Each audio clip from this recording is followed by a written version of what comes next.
Olá a todos, olá João, olá André. Então, hoje nós estamos aqui para gravar, quer dizer, na realidade, regravar um episódio do Bom, o Belo e o Verdadeiro, que é suposto ser uma espécie de sequela do episódio que nós fizemos acerca do livre-arbítrio. Foi um episódio que nós terminámos a discutir como é que a questão do livre-arbítrio se relacionava com a responsabilidade moral. Acho que foi uma discussão que não deu para aprofundar muito, porque já estávamos no fim, e então acabou por ser abordada assim mais superficialmente, e acabamos por prometer fazer um episódio sobre esse tema. Nós já temos feito muitas promessas deste género até agora, e esta estamos a cumprir. Efetivamente, não quer dizer que as outras também não iremos cumprir, mas esta foi a primeira que acabou por acontecer, apesar do universo estar contra a realização deste episódio, porque quando nós tentámos gravar da última vez, acabámos de fazer o episódio todo e depois chegámos ao fim e por alguma razão o áudio parece que tinha daqueles filtros de robô que há no TikTok e assim, aquelas coisas que as pessoas às vezes metem na voz. E então acabas por perder uma hora, mas foi tão interessante e correu tão bem, e pronto, e já tínhamos feito também a promessa de dar seguimento a esta discussão, que decidimos tentar outra vez, e é isso mesmo que vamos fazer. E pronto, então se calhar para começar, colocar assim a discussão na mesa, ou a discussão no ar, e bem, é um facto, acho eu, bastante incontroverso, que a discussão do livre-arbítrio tem tido uma relação bastante profunda com a questão da responsabilidade moral. E eu acho que é verdade, pelo menos, que no geral que se considera que sem livre-arbítrio não pode haver responsabilidade moral, e que a relevância do livre-arbítrio, a relevância prática do livre-arbítrio se prende precisamente com o facto de ser uma capacidade que, se as pessoas tiverem, as permite serem coerentemente moralmente responsabilizadas, o que depois tem um impacto muito grande, não é? Na forma como nós interagimos uns com os outros, nas nossas práticas em sociedade e por aí em diante. Nós no episódio passado focámos-nos mais em discutir como é que o determinismo, a verdade do determinismo causal, afetava a verdade dessa, ou a existência dessa capacidade a que chamamos livre-arbítrio. Neste episódio aquilo que vamos fazer é, não deixando de lado completamente essa discussão, vamos nos focar no impacto que a verdade do determinismo causal teria, portanto, se essa tese fosse verdadeira, que impacto é que teria nas nossas visões acerca da responsabilidade moral. Porque é que eu digo que não deixamos a outra discussão de parte? Porque uma vez que a discussão acerca do que é o livre-arbítrio e a discussão acerca da responsabilidade moral estão tão fortemente relacionadas, ao estarmos a discutir se podemos ter responsabilidade moral ou não à luz do determinismo causal, acho que também estamos um bocado a discutir se podemos ter livre-arbítrio ou não, em certo sentido. Ou pelo menos estamos a clarificar os nossos próprios compromissos acerca de quanta responsabilidade moral é que é precisa para termos livre-arbítrio, se essa responsabilidade moral fica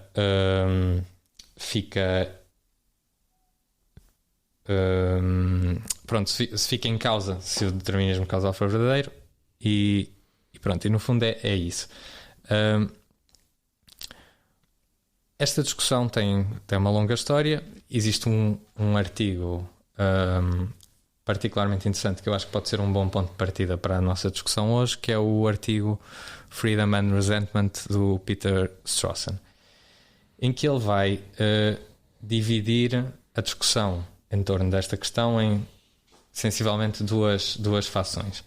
A fação dos otimistas, que afirmam que nós podemos ter responsabilidade moral mesmo à luz do determinismo causal, porque a justificação que nós podemos dar para as nossas práticas de responsabilização moral pode estar relacionada com o efeito que essas práticas têm nas pessoas, com portanto, de certa forma, com noções consequencialistas. Ou seja, mesmo que nós estejamos causalmente determinados a agir de certa forma, isto não é relevante para a responsabilidade moral, porque continua a fazer sentido. Por exemplo, se alguém me faz mal, eu responsabilizar moralmente essa pessoa, porque se eu não o fizer, basicamente estou a aceitar esse tipo de tratamento e não estou a fazer nada para impedir que essa pessoa continue a fazê-lo. Isto é um exemplo assim muito concreto.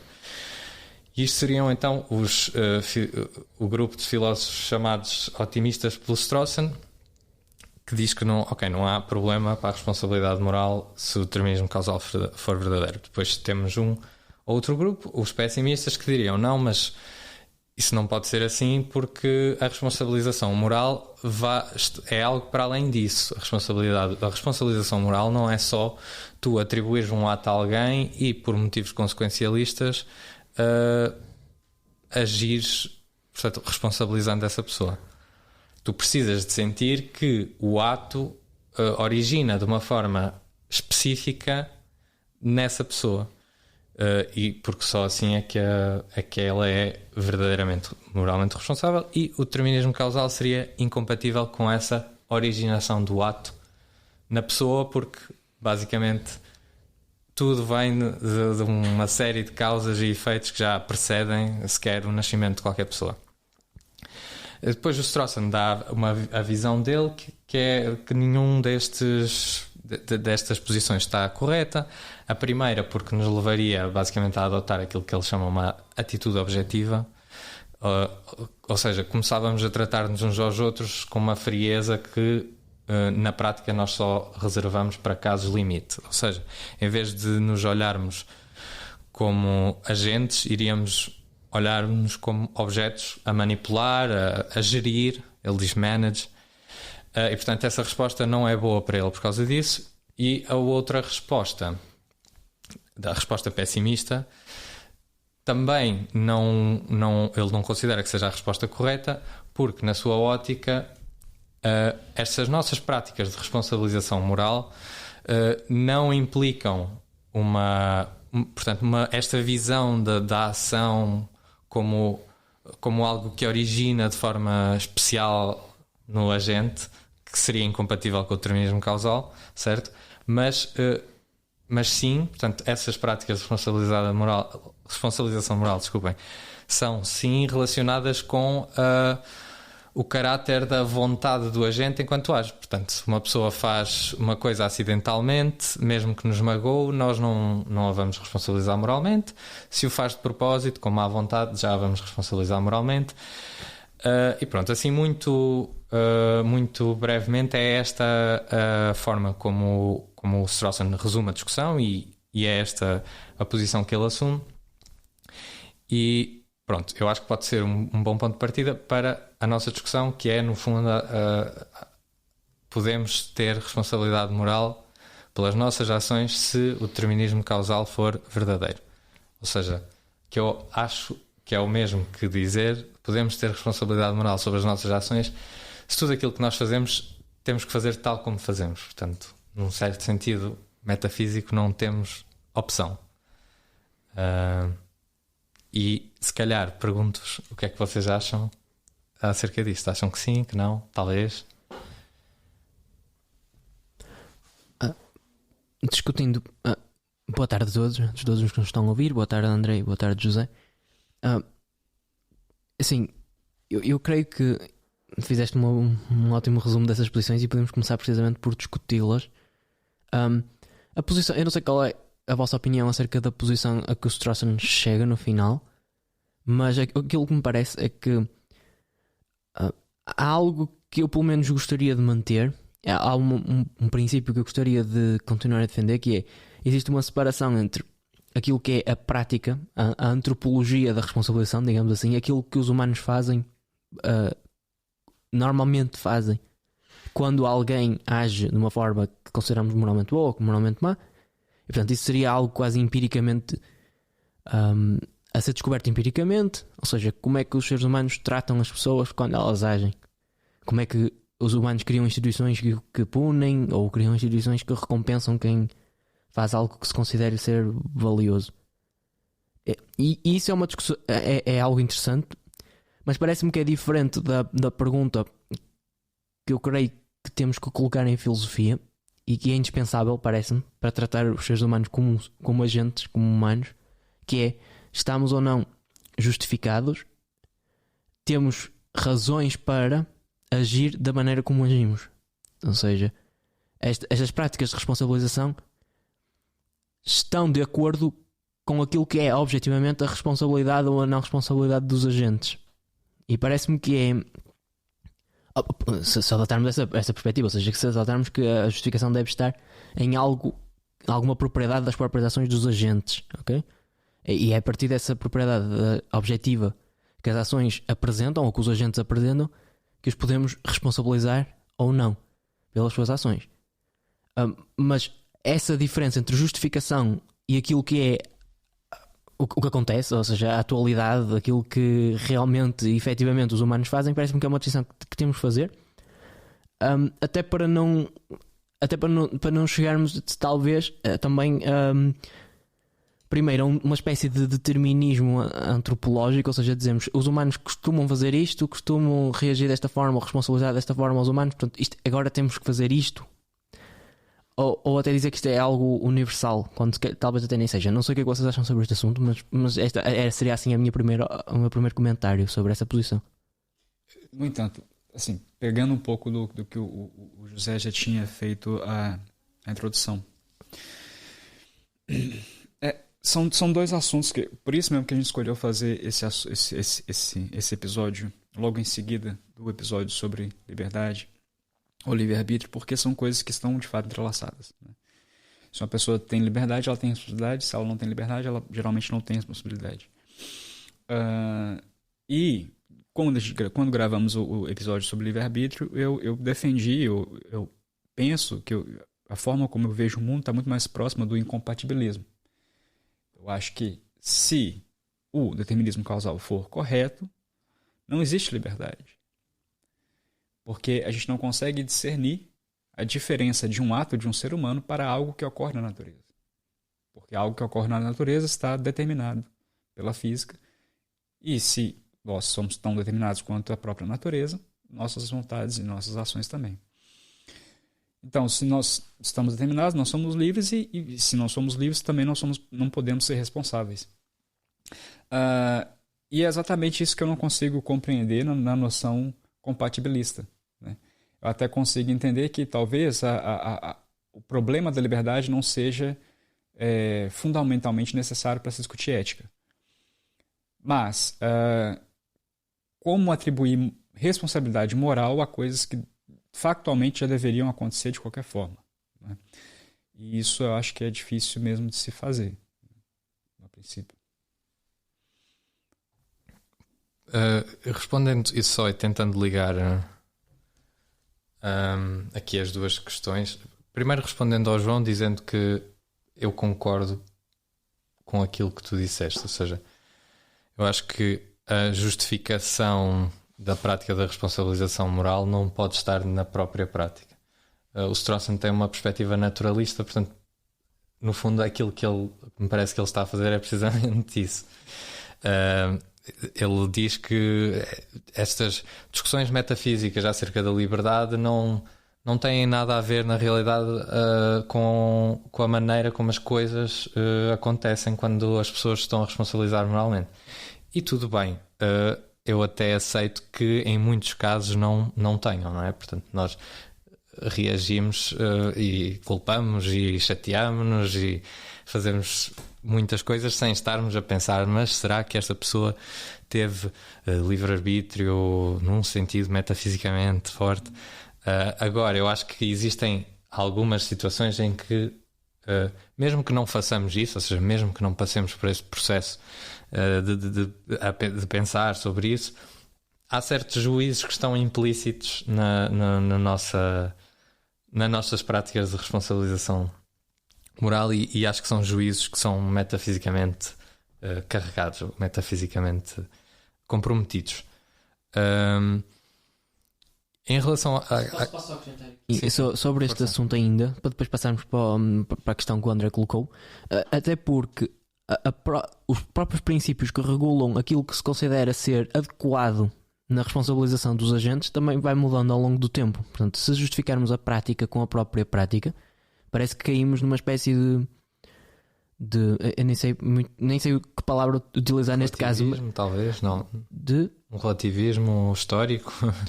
Provavelmente sim, acho que esse termo seria adequado, ou seja, quase certas, por exemplo, vamos pensar aqui numa sociedade que tinha práticas punitivas que nós consideraríamos extremas, mas eram as práticas que a população aceitava, não havia uma generalidade, não havia uma elite que impunha essas práticas à população. A população em geral acreditava mesmo que essas deveriam ser as punições adequadas para os atos em causa. Mas parece-me que há sempre, lá está, o nosso esforço filosófico deve ser precisamente o de perguntar: mas devemos ou não, neste caso, aplicar isto, e que princípios é que devem então ser postos em prática numa responsabilização que seja adequada? Sim, seria essa separação entre as duas realidades, entre aquilo que é efetivamente, aquilo que acontece efetivamente nas comunidades humanas, e aquilo que é eticamente recomendável que se faça ou justificável. Okay? Se calhar podemos passar para a questão do André. Sim, até há aqueles casos de, por exemplo, de punição que se estende a várias gerações, de vingança. Isso também são práticas de responsabilização moral. Tu responsabilizas moralmente uma pessoa que ainda não nasceu pelos atos dos familiares. Portanto, acho que isso que seria um ponto contra uma visão deste estilo. Só uma questão que com o comentário do João, o José fez ele diz assim: caímos quase num relativismo histórico, né? Ético, moral. Mas eu sei que isso não é um tema, mas é uma curiosidade mesmo, para saber o que vocês acham. O que vocês acham a respeito disso? Existe um relativismo histórico ou existe algo que é possível não ser relativo no mundo moral, no sentido de essa regra aqui ela vai ser sempre?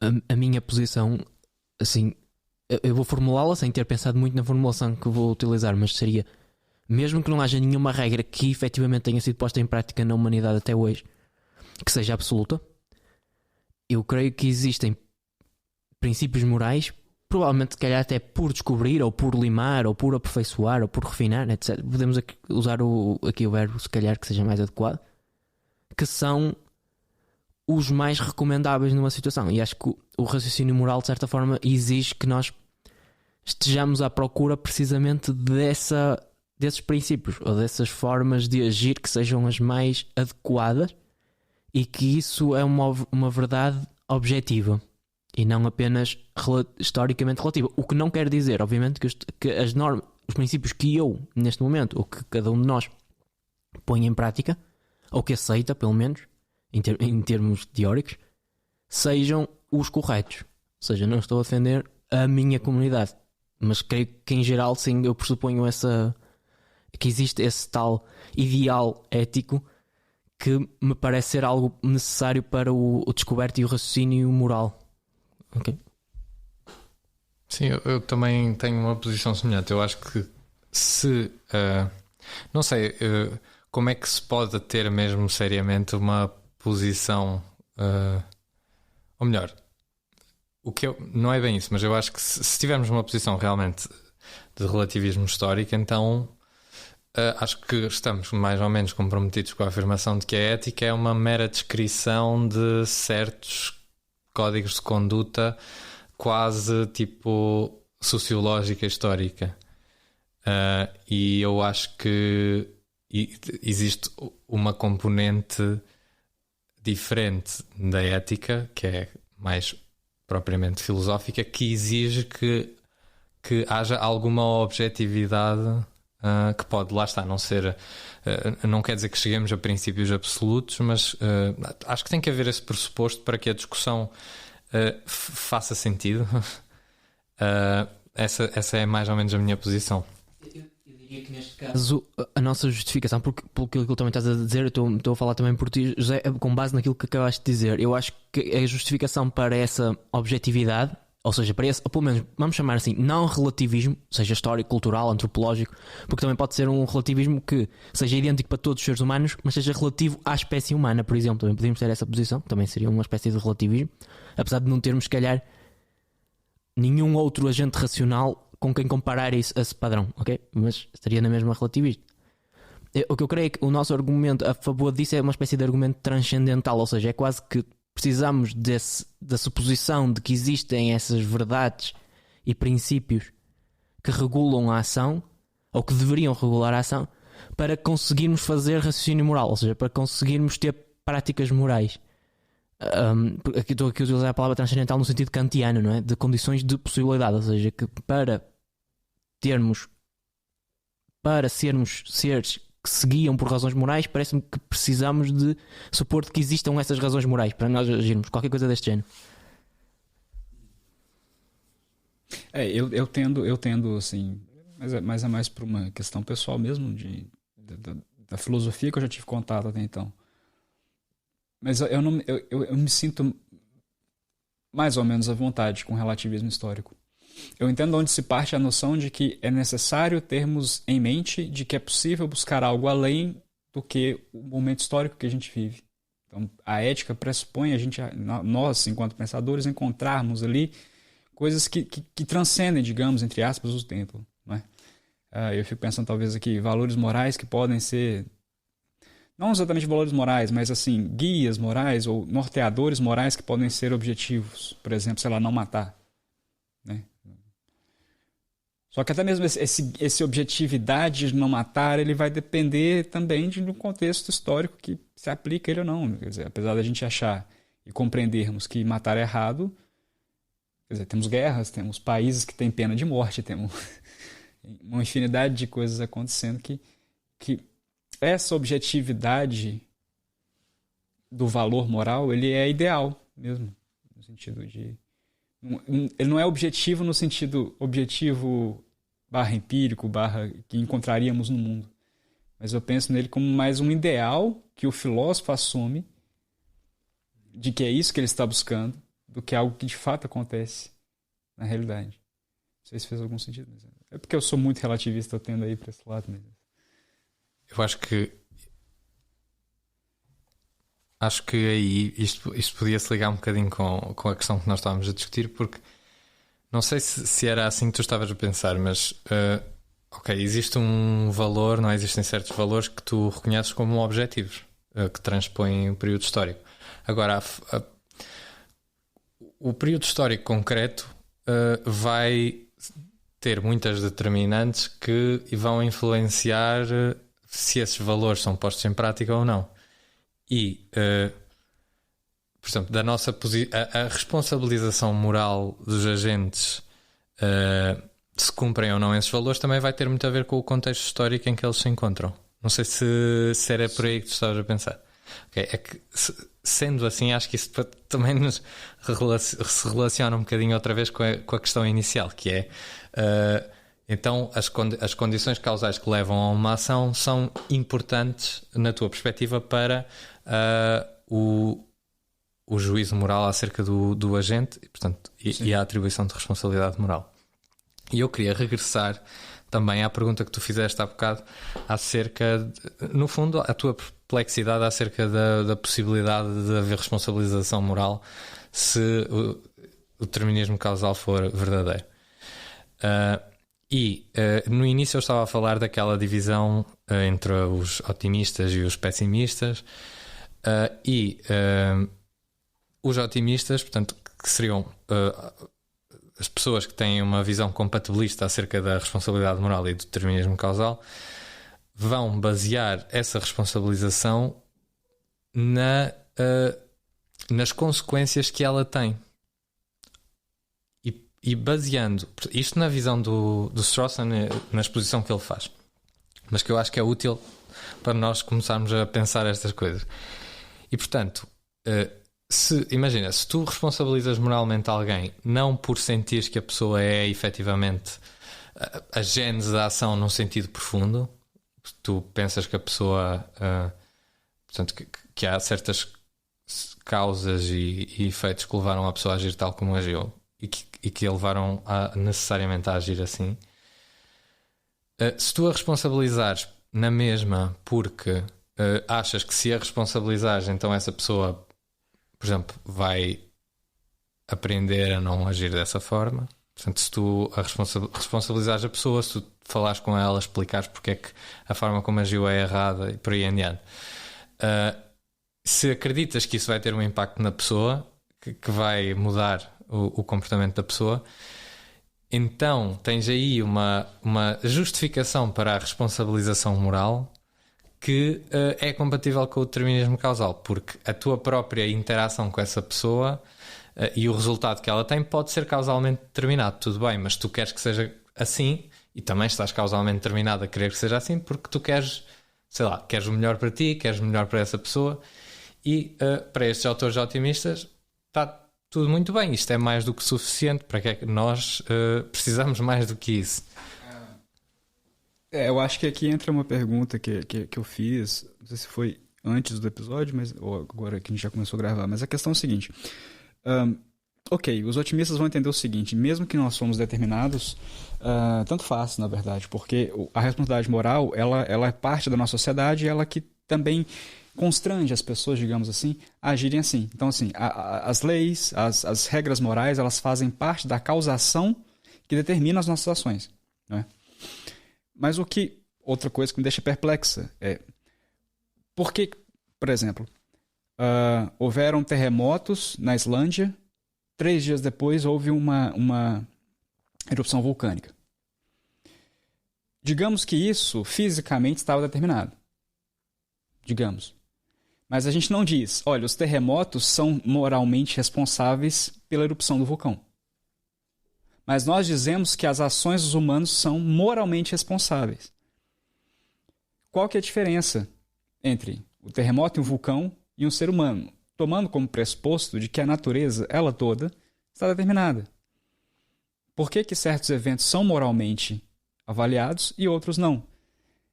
Porque se tudo é determinado, não há diferença entre esses entes, digamos, entre os seres humanos e vulcões. Não sei se faz algum sentido essa pergunta. Faz todo o sentido. E acho que a resposta a isso pode ser múltipla.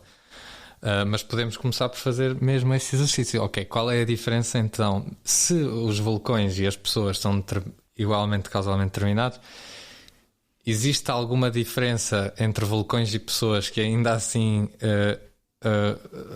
seja, pronto, que faça com que tenha alguma lógica nós responsabilizarmos moralmente as pessoas e não responsabilizarmos moralmente os vulcões?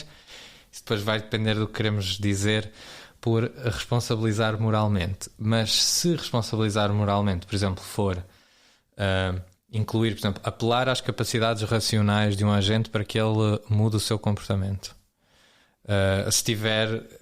Se essa componente for importante, ok, tu não podes fazer isso com vulcões, por muito que tu te ponhas a discutir com o vulcão, pá, não faças isso, as pessoas sofrem muito, ficam sem as casas e têm que fugir, o vulcão vai ficar na mesma e daqui a não sei quantos anos vai ter uma erupção.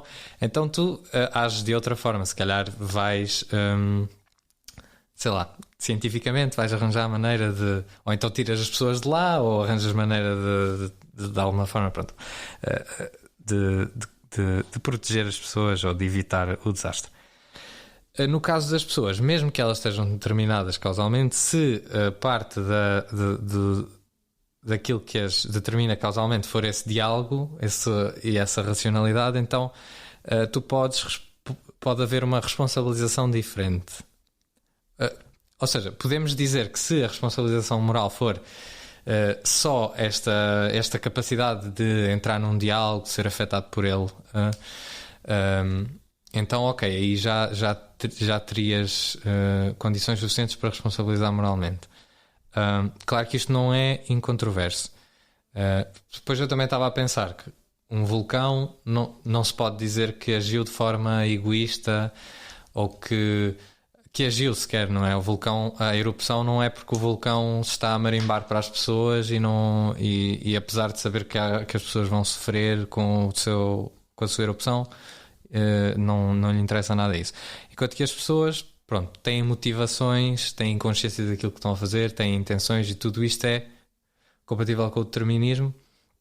E portanto há certos juízos que tu continuas a poder fazer sobre pessoas que não podes fazer sobre vulcões, mesmo que sejam determinadas. Tu podes dizer, o Manel é muito egoísta, e também podes dizer, mas coitado, o Manel é muito egoísta porque X, Y, Z, e não poderia não ser egoísta porque o mundo é causalmente determinado. Mas aí tens uma diferença também entre pessoas e vulcões que eu acho que pode ser relevante para a atribuição de responsabilidade moral. Agora, isto não tem que ser suficiente e talvez não vos satisfaça, não sei. Não, é só uma curiosidade mesmo, que eu acho que assim, no espaço das razões, querendo dizer o seguinte, que mesmo que exista o espaço da razão, se alguém ele faz determinada ação ou desiste de fazer determinada ação porque conversou com alguém, ele já estava determinado a isso. Então assim, não houve escolha. E tampouco a pessoa que falou com essa pessoa, ela também não escolheu fazer isso. Ela só parte de uma teia causal. Quer dizer, em nenhum momento ali há escolha, e em nenhum momento ali há tipo, convencer a outra pessoa a não agir assim ou assado. Porque tudo é uma rede causal. Se uma pessoa é egoísta, ela não tem escolha de ser egoísta ou não ser egoísta. Mesmo que alguém diga a ela, olha, você está sendo egoísta, então portanto isso é errado. Mas ela, a própria pessoa, não tem escolha. Porque ela está determinada. Inclusive a própria pessoa que diz a ela que é egoísta. Então assim, a gente coloca o espaço da razão como se ele fosse diferente de outras coisas na natureza. Mas no geral a gente coloca esse espaço da razão diferente porque a gente atribui a ele escolhas. O espaço da razão a gente atribui a ele o seguinte, olha, eu posso comandar a minha ação. Só que num contexto onde eu não comando de maneira alguma a minha ação, o espaço da razão ele é igual ao espaço de qualquer outra causalidade física. Quer dizer, eu acho que é por aí que eu tenho muita dificuldade mesmo de entender. Mas não é uma contraposição no sentido de está plenamente errado, mas enfim, eu acho que deixar o João para participar. Não sei se... Sim, eu gostaria de analisar um bocadinho e centrar no argumento que tu fizeste, que formulaste anteriormente, ou seja, o argumento em que apelaste ao terremoto e ao vulcão. Já não me lembro em que país é que te referiste. Islândia, ok. E tu perguntaste se, assumindo a verdade do determinismo causal, qual é a diferença, não é, entre os tais terremotos e o vulcão e um ser humano e as ações de um ser humano, não é? E o comportamento humano e do resto do mundo animal. Aqui a questão que me parece é e terás a oportunidade de responder, porque também é algo que eu quero entrar em diálogo sobre isso, que é, não há aqui uma sobrevalorização da semelhança que estás a colocar entre os dois casos, que é o facto de ambos estarem determinados. Porque essa é exatamente a questão, que será que essa determinação causal é assim algo tão relevante para a discussão sobre o livre-arbítrio, e que são duas discussões diferentes, não estamos aqui a separar as duas, e a responsabilidade moral, porque, por exemplo, apesar de ambos serem causalmente determinados, eles têm inúmeras diferenças. Eu vou dar aqui um exemplo. Um vulcão, em princípio, não tem na produção do seu comportamento algo que se possa caracterizar como processos lógicos. Concordam, não é? Mas mesmo que o determinismo causal seja verdadeiro, nós podemos caracterizar o comportamento humano como tendo na sua origem algo que são processos lógicos, por exemplo, processos deliberativos que obviamente serão realizados no cérebro, etc. Os detalhes não precisamos entrar nos detalhes, não é? Mas, ou seja, que existem cadeias de raciocínio que levam um ser humano a agir de uma determinada maneira. Aqui a questão é, ou seja, apesar de eles partilharem a semelhança de estarem causalmente determinados, existem diferenças muito marcantes entre os dois fenómenos como por exemplo serem sensíveis a razões, por exemplo, ou de serem capazes de proceder à atividade racional através de princípios e regras lógicas. E este tipo de capacidades, obviamente eu quero também ouvir a tua opinião, André, mas este tipo de propriedades que os agentes racionais têm não são triviais, que os distinguem do resto da natureza, mesmo que o determinismo causal seja verdadeiro. Sim, não acho que são triviais, mas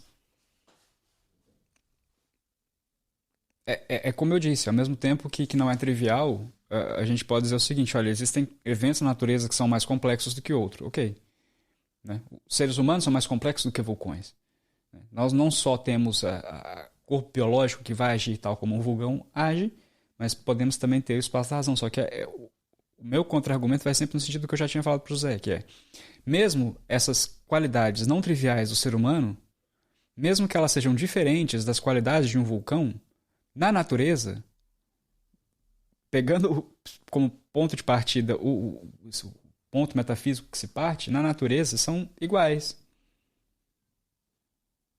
É a mesma coisa de dizer o seguinte: olha, por exemplo, animais, suponho, uma onça, ela tem estados fenomênicos, ela tem um monte de coisa, ela vai e caça. Ela é moralmente responsável? A gente pode dizer, não, ela é responsável por caçar, ela é responsável por matar alguém, mas moralmente? Aonde que entra a moralidade num espaço onde mesmo o nosso caractere racional, que nos diferencia dos outros animais e também da natureza, até onde esse caractere racional ele é livre para ter dentro dele, ou próximo a ele, a noção de moralidade. Eu não sei se eu estou conseguindo fazer sentido, mas o que eu estou querendo dizer é que mesmo os nossos espaços racionais, lógicos, que nos diferenciam de outros animais da natureza, eles, num contexto metafísico geral, também são determinados, como qualquer outro processo natural é. E por que, tomando como isso verdade, por que, por exemplo, uma onça não é moralmente responsável, mas o ser humano é moralmente responsável? Por exemplo, se o chimpanzé mata outro chimpanzé, talvez os próprios chimpanzés entre eles vão ter lá a sua sanção e tal.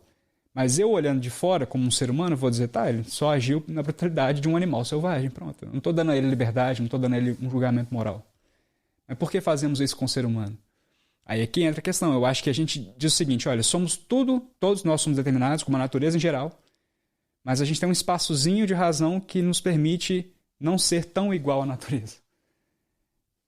Então, quando a gente faz a concessão de que o ser humano é diferente ali, a gente está indo contra, na verdade, o pressuposto metafísico do qual a gente parte. Não sei se faz algum sentido isso.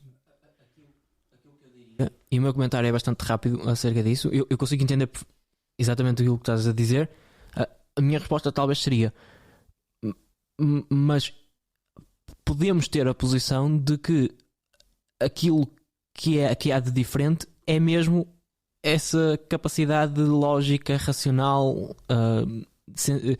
de usar razões e representações do mundo para agir.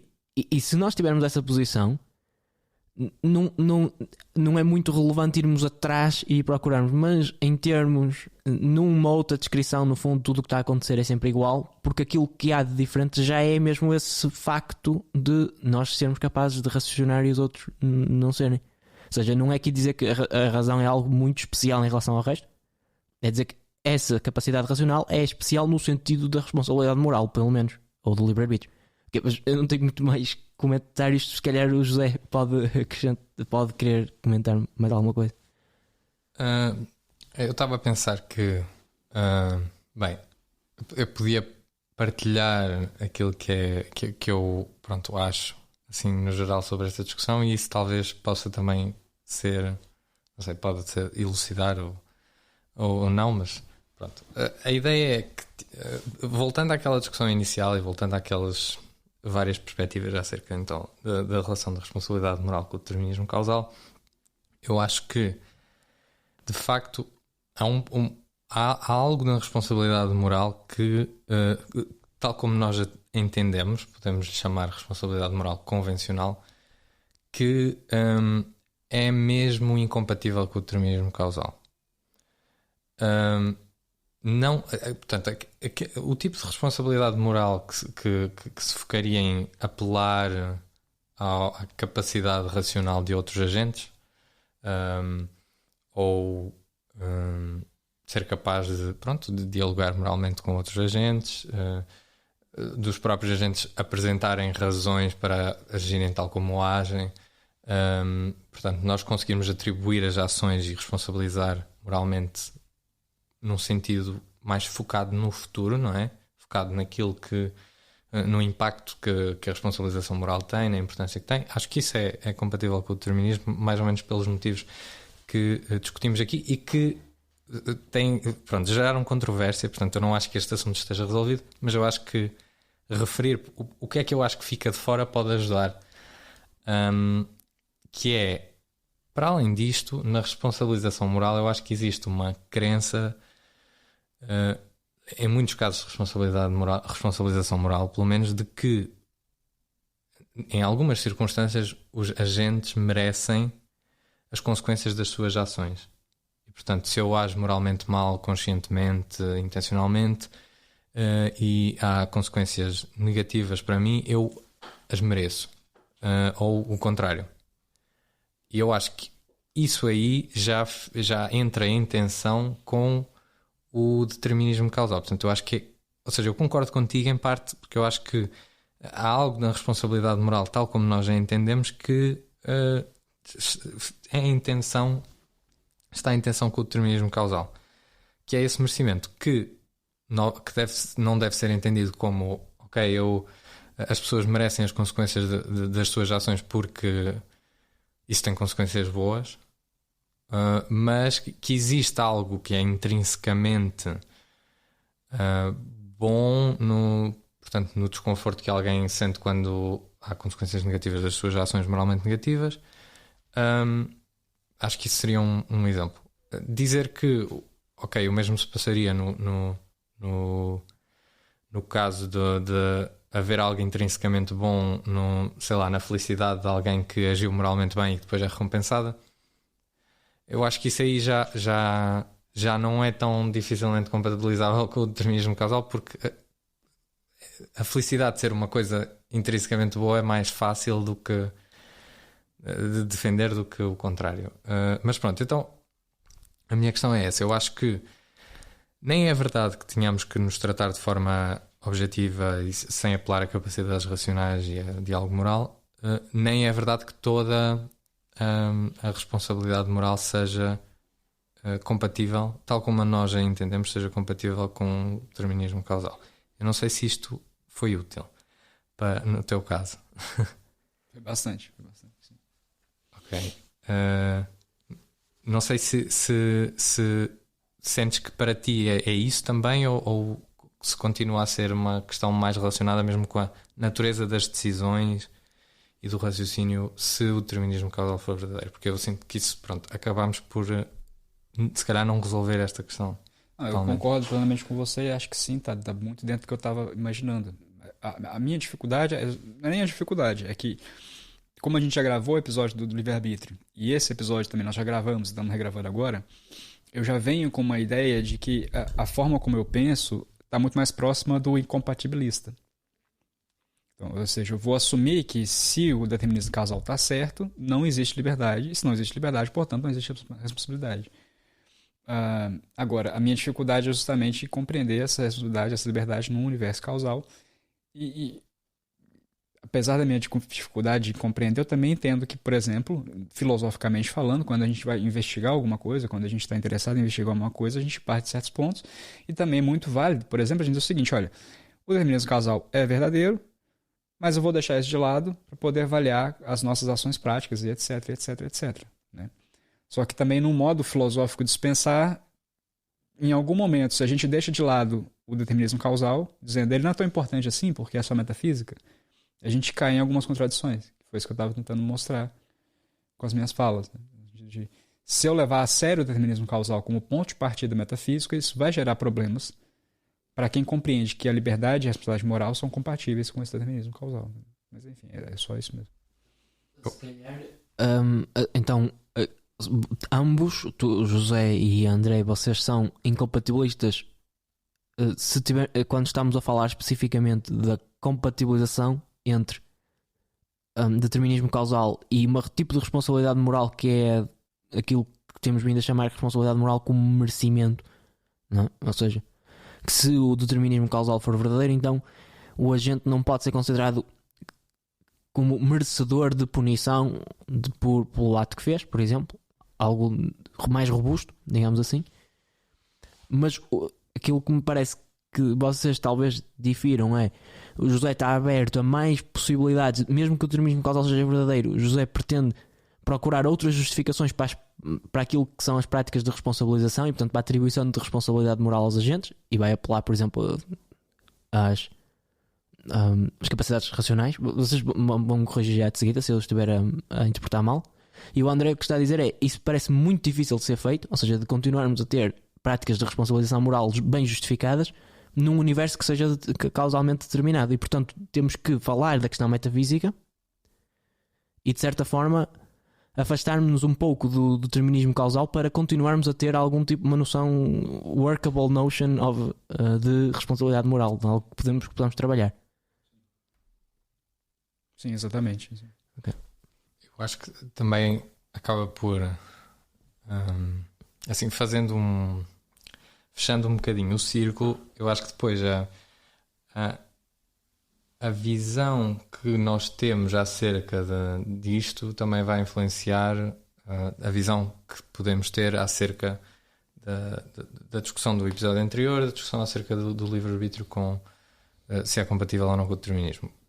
De que forma? Porque, ok, se nós, tipo, por exemplo, isto é uma questão para a qual eu acerca da qual eu oscilo, que é: mas para ter livre-arbítrio é necessário ter esta responsabilidade moral muito específica como merecimento. Isto é uma condição necessária para o livre-arbítrio. Se considerarmos que for, então, então, ok, o livre-arbítrio é incompatível com o determinismo causal. Se não for, na medida em que eu consigo ver outras bases para a responsabilização moral que não são merecimento, então se calhar o livre-arbítrio até é compatível com o determinismo causal. E pronto, isto é uma questão acerca da qual eu penso e não tenho uma resposta, apesar de, na realidade, a maior parte do tempo em que pensei acerca desta questão, a minha posição é preciso esse tipo de responsabilidade moral para que se possa dizer que alguém tem livre-arbítrio. Porquê?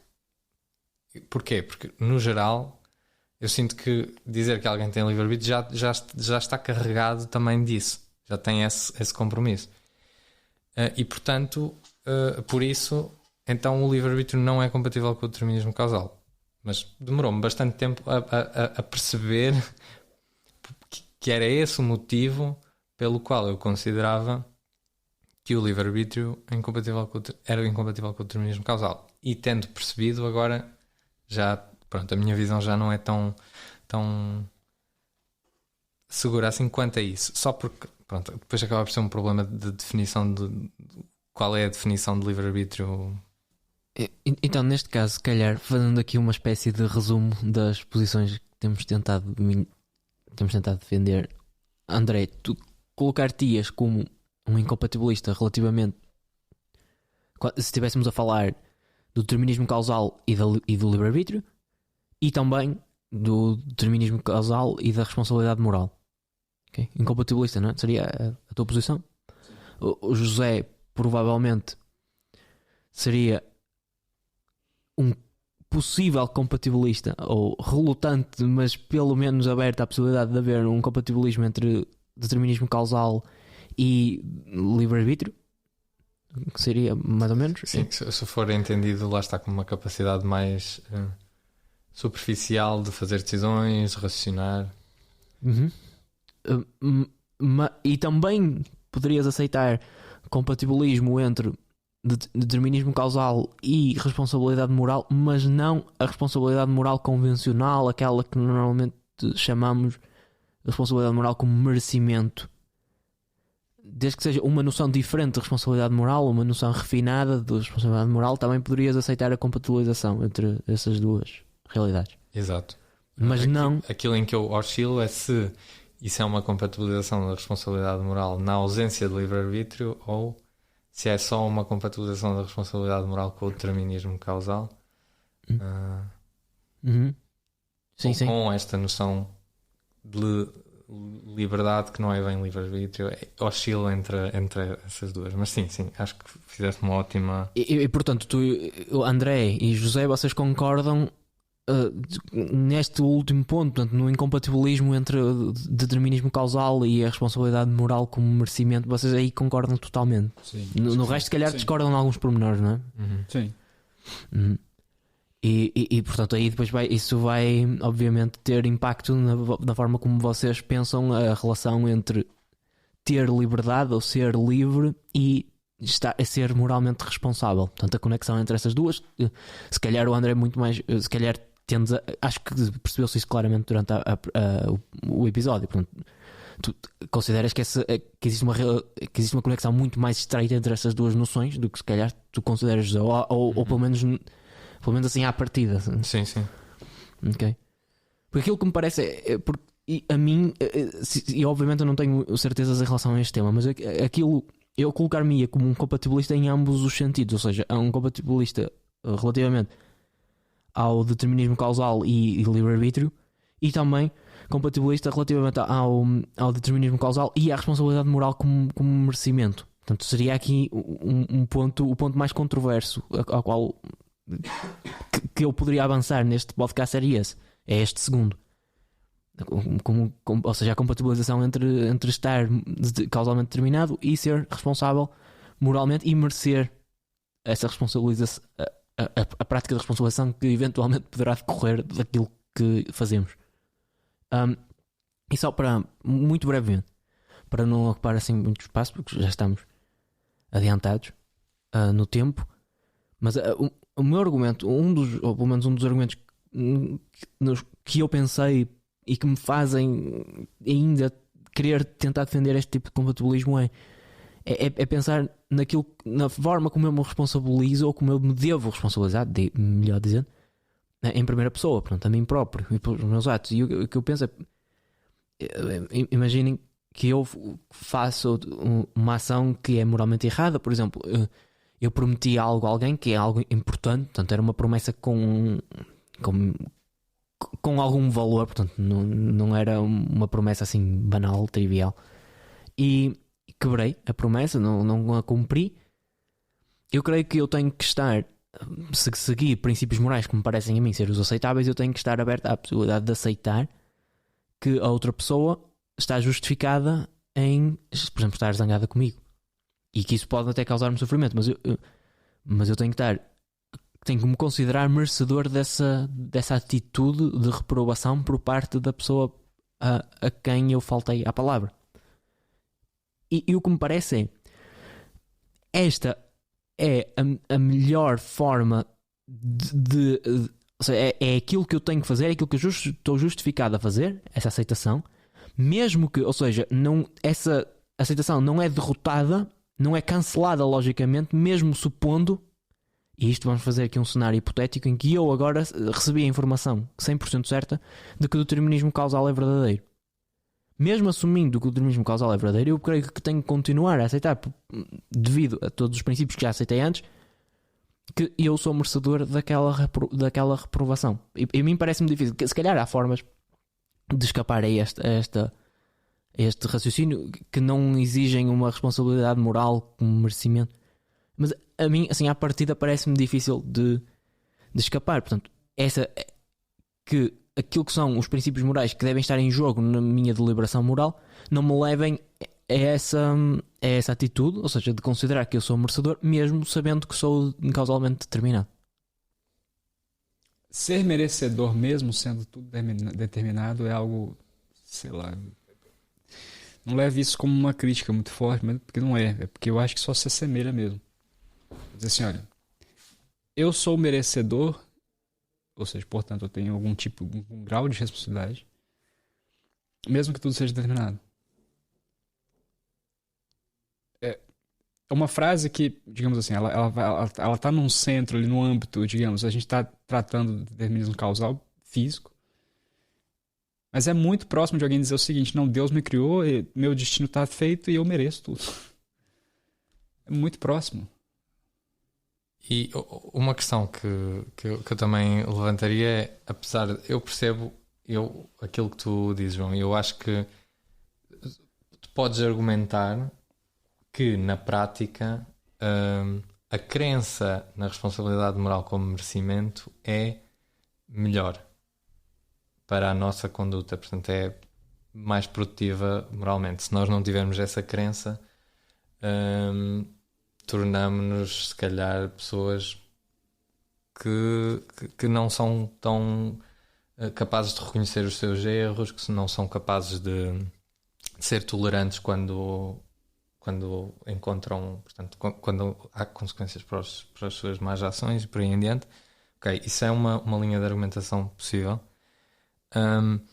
Só que a mim custa-me e se calhar concluíamos com esta discussão rapidamente, é só, me custa imaginar como é que tu estabelecerias nessa visão, como é que tu estabelecerias a diferença entre os agentes que são causalmente determinados e são merecedores e os agentes que são causalmente determinados e não são merecedores por outros motivos. Parece-me uma linha difícil de traçar. Em alguns casos, ok, a diferença entre um agente que age conscientemente e um agente que está sob o efeito de, sei lá, não fez o que fez intencionalmente, está sob o efeito de alguma substância, ok, nesse caso dá para traçar essa distinção. Mas eu acho que há em casos mais sutis em que nós aceitamos que por causa da história causal do agente ele não merece. Essa linha é mais difícil de traçar. Sem falar que é uma coisa complexa também, no sentido de merecimento, desculpa cortar ou entrar mais, falar mais, que a gente tem que encerrar esse episódio, mas merecimento, tá, ok, eu estou entendendo que a gente fala de merecimento sobre responsabilidade moral, ou seja, a pessoa merece ser julgada moralmente, digamos. Mas a gente pode pensar também em vários tipos de merecimento, né? O que seria necessariamente o merecimento, né? E entra nisso que você estava a questionar, tipo, até que ponto certas coisas são merecedoras e outras não, e como distinguir isso dentro de um contexto definido, determinístico. Exato. Eu consigo perceber perfeitamente as críticas que fizeram e acho que seria uma ótima discussão para o futuro. Vamos fazer um terceiro episódio. Sim, sim. A não ser que este também. Mas também é curioso que agora este argumento ou seja, esta objeção ou crítica, se calhar não se chama objeção, mas esta crítica que estavas a formular agora, José, assemelha-se em estrutura pelo menos àquilo que o André estava a dizer antes sobre como traçar a distinção quando se está a falar do livre-arbítrio. Portanto, aí parece-me que há alguma semelhança, mas eu percebi claramente que há um desafio sim, bastante difícil de superar aí. Okay. E é complexo, por exemplo, a gente está aqui num contexto filosófico, a gente tem que falar de contextos filosóficos, isso é óbvio, mas sei lá, se eu pensar em merecimento de uma maneira muito abstrata mesmo, assim, até mesmo pensando em responsabilidade moral, mas pensando em merecimento de maneira abstrata, as coisas estão determinadas, mas ao mesmo tempo eu mereço, digamos, as coisas que acontecem comigo. É complicado, sei lá. Porque parece que, eu não sei se eu vou conseguir formular direito o que eu estou pensando, mas é como dizer, por exemplo, se uma pessoa nasce em um determinado lugar e tem uma vida sofrida e outra não, quer dizer, ambos merecem. Entende o que eu estou querendo dizer? Uhum. No sentido, eu sei que o merecimento ele está se referindo a uma moralidade que corresponde às ações. Mas se for para defender o merecimento de acordo com o determinismo, ou seja, mesmo que eu não tenha capacidade de escolher nada, eu tenho algum certo merecimento. Então, ou seja, mesmo que eu não escolhi onde eu nasci, eu tenho um certo merecimento de ter nascido onde eu nasci, entende? Eu sei que o argumento não é esse. Sim, e claro que nós aqui não vamos conseguir completar a discussão, não é? Mas só um reparo, que é, eu não concordo com a ideia de que nós não teríamos escolha nessa situação, ok? Portanto, seria aqui, ou seja, se determinismo causal for verdadeiro, eu não acredito que seja necessariamente verdade que não tenhamos escolhas. Portanto, e a noção de escolha, a noção de deliberação, podemos ter aqui mais conceitos em jogo, é algo relevante para pensar no merecimento. Ou seja, isso aí eu não estou a tentar abandonar. Seria apenas... Aqui a ideia seria apenas que o determinismo causal não me parece ser o fator determinante para dizermos não há mais responsabilidade moral. Okay, mas é uma discussão complexa. Mas obrigado. Pronto, então se calhar ficamos por aqui por hoje. Obrigado, André, obrigado, João, e obrigado a todos que nos ouviram. Mais um episódio do Bom, o Belo e o Verdadeiro. Portanto, chegou ao fim. Obrigado.